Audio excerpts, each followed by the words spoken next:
Welcome to Caribbean Global Network News and Sports. I am Scott Wilson. In today's headlines, Doreen Samuels not on life support. And in sports, no invitation for Leon Bailey. Doreen Samuels is not on life support. On Thursday, the news made the rounds on social media that veteran broadcaster Doreen Samuels was on life support suffering from stage 4 pancreatic cancer.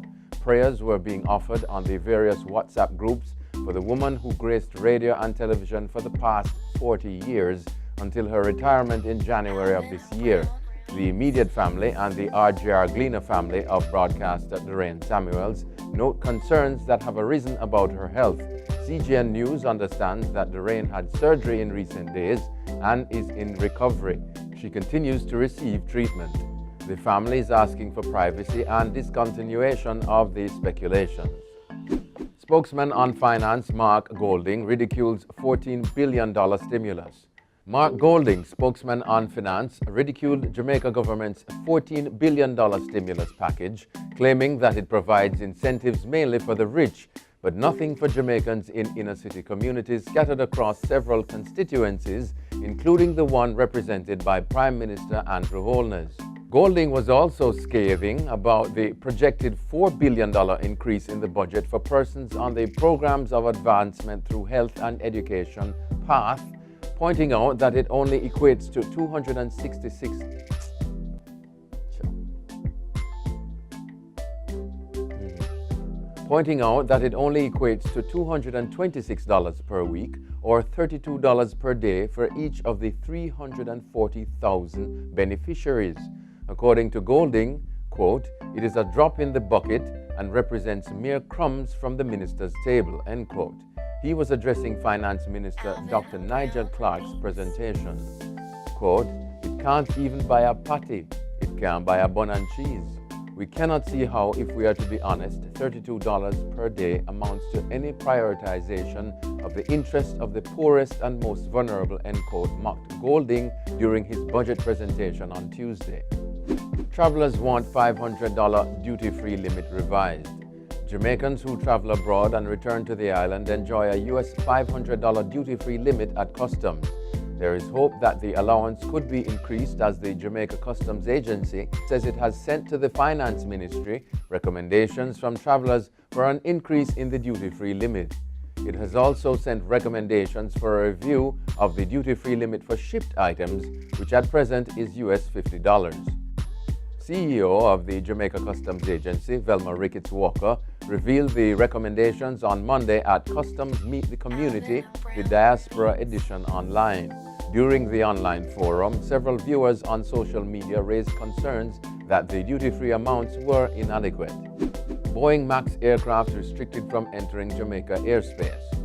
Jamaica has joined the list of countries placing restriction on the controversial Boeing 737-8 MAX and 737-9 MAX aircraft from entering its airspace. The temporary ban comes amidst last Sunday's fatal Ethiopian Airways crash involving a Boeing 737-8 MAX plane and seeing 157 persons killed. The same model aircraft was also involved in a crash last October, killing 189 passengers.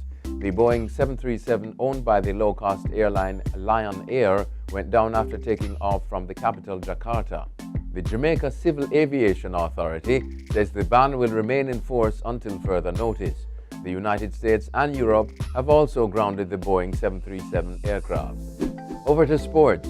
Jamaican Olympian Karen Stewart to coach at Southwest Finland Football Club.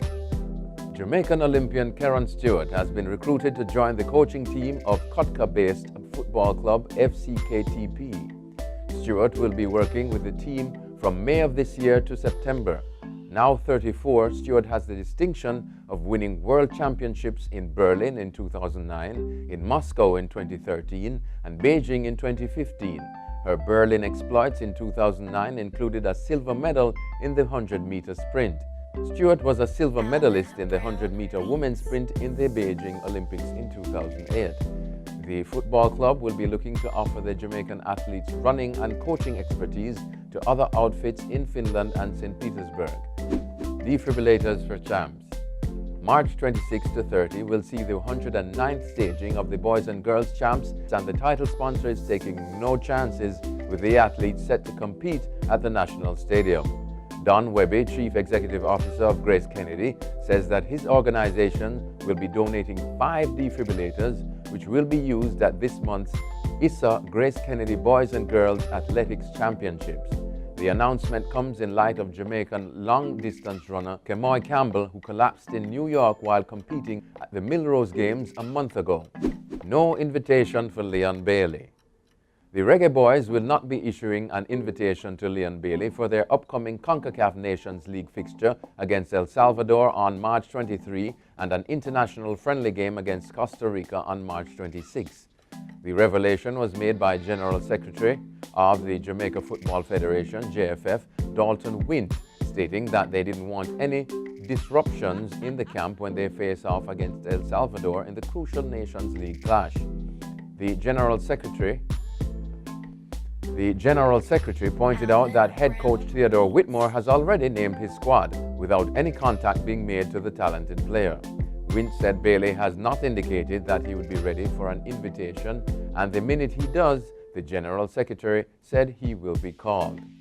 Bailey started the 2018-19 Bundesliga season below his best, but has shown vast improvement in recent weeks, scoring twice in his club's last 5 matches. Well, that's it for CGN News and Sports. I am Scott Wilson. Pleasant viewing.